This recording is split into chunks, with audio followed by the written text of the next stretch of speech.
मुसलमानों के वजूद पर आखिरी हथौड़ा है। अगर आज मुसलमान खड़े नहीं होंगे तो फिर हमारी वजूद मिट जाएगी कि हम जिंदा भी उन्हें पसंद नहीं, हम मुर्दा भी पसंद नहीं। आप जिंदा हैं तो कहेंगे कागज़ दिखाओ, नहीं दिखा पाओगे तो एनआरसी से बाहर कर देंगे। आप मर जाएंगे तो कहेंगे कब्रिस्तान में दफनाओ मत, कब्रिस्तान की ज़मीन तुम्हारी नहीं। जब कागज़ नहीं दिखा पाएंगे आप तो कहेंगे ये ज़मीन आपकी नहीं है, ज़मीन आप छीन कर बनाए हैं। मस्जिद जिस तरह से बाबरी मस्जिद छीन कर बनाए थे, उस तरह से आपकी हर ज़मीन, हर कब्रिस्तान की ज़मीन, हर मस्जिद की ज़मीन, हर मदरसे की ज़मीन, हर खानकाह की ज़मीन आपसे छीन ली जाएगी। 21 करोड़ की आबादी, मुल्क ज़मीन से नहीं बनता, मुल्क उस ज़मीन पर रहने वाले लोगों से बनता है। हम वो लोग हैं पुकार कर कह रहे हैं ये हमारा मुल्क है। वो ज़मीनें अगर आप बोलेंगे कि आज से 2 साल पहले, 4 साल, 400 साल पहले जो ज़मीनें हमारे बाप दादाओं ने वक्फ़ किया था, आप कहेंगे कि वक्फ़ बाय यूज़र। अगर आप कहेंगे कि आप लाकर उन ज़मीनों के कागज़ात दिखाएं तो कागज़ात कहाँ से दिखाएंगे? सोमनाथ मंदिर का कोई कहेगा कागज़ दिखाओ, दिखा पाएंगे आप? और हिंदुस्तान जितनी प्राचीन मंदिरें हैं, अगर आप कहेंगे कि या जितने भी शमशान घर हैं जो 1000 साल से हैं, कहेंगे कि कागज़ दिखाओ तो कहाँ से कागज़ दिखाएंगे? पूरी की पूरी कानून बकवास है। और आप पढ़ेंगे, अगर कोई भी कानून का स्टूडेंट होगा, फर्स्ट ईयर का स्टूडेंट भी है, सेकंड ईयर का स्टूडेंट भी अगर वो कानून पढ़ेगा तो उसी भी लगेगा कि ये क्या मजाक है। 29 जून को पटना के गांधी मैदान में वक्फ बचाओ दस्तूर बचाओ कॉन्फ्रेंस रखी गई है और इसको समर्थन देने के लिए वली रहमानी जो पूरे हिंदुस्तान के एक फेमस चेहरा है, अभी पटना पहुंच गए हैं और ये भी लोगों को जाकर दावत दे रहे हैं कि आप इस कॉन्फ्रेंस में पहुंचिए। तो वली साहब से जानेंगे कि ये कितनी महत्वपूर्ण होने जा रही है जो गांधी मैदान में आप कोलकाता से तशरीफ़ लाए हैं।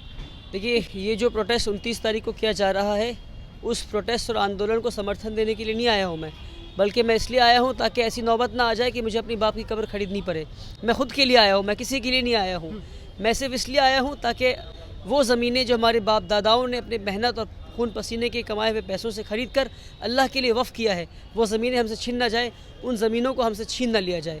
इसलिए मैं इस प्रोटेस्ट और आंदोलन में अपना हिस्सा और अपना हिस्सेदारी निभाने के लिए आया हूँ, ताकि 10 लाख लोग जो शामिल होंगे, उस 10 लाख लोगों की फहरिस्त में मेरा नाम भी आ जाए।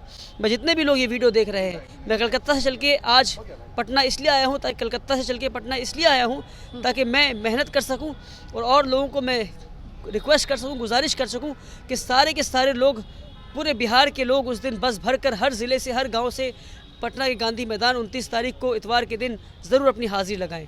तो बहुत सारे लोग इस बिल कानून को बेहतर बता रहे हैं, जो मुसलमानी है, सत्ता के करीब है, तो उनको क्या कहेंगे और कैसे इससे खतरा आपको नज़र आ रहा है? नहीं, उनको मेरे सामने लाकर बता दीजिए, बैठा दीजिए, उनसे बताइए कि इस कानून में, तरमीमी कानून में कौन सा ऐसा क्लॉज है जो अच्छा है और उससे क्या अच्छा हो रहा है।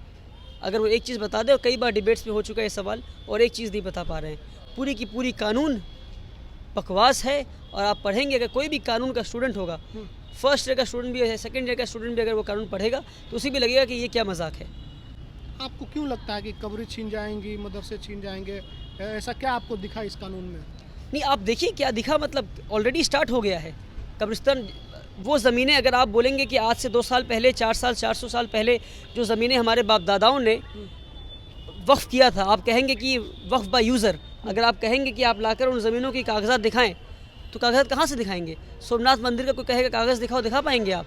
और हिंदुस्तान जितनी प्राचीन मंदिरें हैं, अगर आप कहेंगे कि या जितने भी शमशान घर हैं जो 1000 साल से हैं, कहेंगे कि कागज़ दिखाओ तो कहाँ से कागज़ दिखाएंगे? मगर अफसोस कि मंदिरों के कागज़ नहीं मांगे जा रहे हैं, पर मस्जिदों, कब्रिस्तानों, खानकाहों के कागज़ मांगे जाएंगे। जब कागज़ नहीं दिखा पाएंगे आप तो कहेंगे ये ज़मीन आपकी नहीं है, ज़मीन आप छीन कर बनाए हैं। मस्जिद जिस तरह से बाबरी मस्जिद छीन कर बनाए थे, उस तरह से आपकी हर ज़मीन, हर कब्रिस्तान की ज़मीन, हर मस्जिद की ज़मीन, हर मदरसे की ज़मीन, हर खानकाह की ज़मीन आपसे छीन ली जाएगी। आपने अपने फेसबुक पर एक वीडियो डाला है जो काफ़ी इमोशनल है, काफ़ी वायरल हो रहा है, लोग उसको देख करके इमोशनल भी हो रहे हैं। आपने लोगों से अपील किया कि आप भी वीडियो बनाएं इस पर, तो आपकी दर्द उसमें बहुत हद तक दिखी है जो वीडियो कल आपने डाला है। क्यों? देखिए, मुसलमानों के वजूद पर आखिरी हथौड़ा है। अगर आज मुसलमान खड़े नहीं होंगे तो फिर हमारी वजूद मिट जाएगी। ये आखिरी हथौड़ा है। और मैंने उस वक्त भी कहा, उस वीडियो में भी कहा मैंने, कि आप देखें और आप समझें कि हम जिंदा भी उन्हें पसंद नहीं, हम मुर्दा भी पसंद नहीं।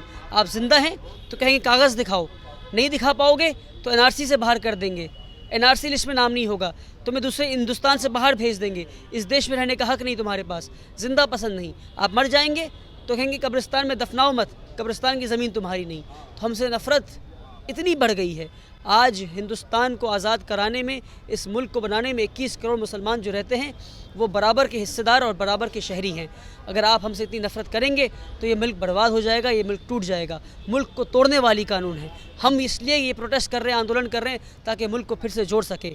21 करोड़ की आबादी, मुल्क ज़मीन से नहीं बनता, मुल्क उस ज़मीन पर रहने वाले लोगों से बनता है। हम वो लोग हैं पुकार कर कह रहे हैं ये हमारा मुल्क है, आप हमारे मुल्क से, हमसे आप गद्दारी ना करें, हमारे साथ नाइंसाफ़ी ना करें। आप इमारत शरिया की तरफ से कॉल दी गई है इस प्रोटेस्ट के लिए। इमारत शरिया की लेकिन तरफ से दी इमारत गई है। शरिया पर कई लोग आरोप लगा रहे हैं कि ये सियासत करती है। इसके पहले भी एक कॉन्फ्रेंस हुआ, दिन बचाओ देश बचाओ, उसके बाद कुछ इसको पॉलिटिकल फ़ायदा मिला। तो लोगों को कैसे यकीन दिला रहे हैं कि नहीं इस बार इमारत मैं तो कह रहा हूँ वक्फ तरमीमी बिल, वक्फ बिल जो है, वक्फ एक्ट जो है, ये एक इलेक्टोरल मुद्दा है, इस बात को समझे। Nothing is a political. इस मुल्क में कोई भी चीज़ और कोई भी इंसान सियासत से खाली नहीं है।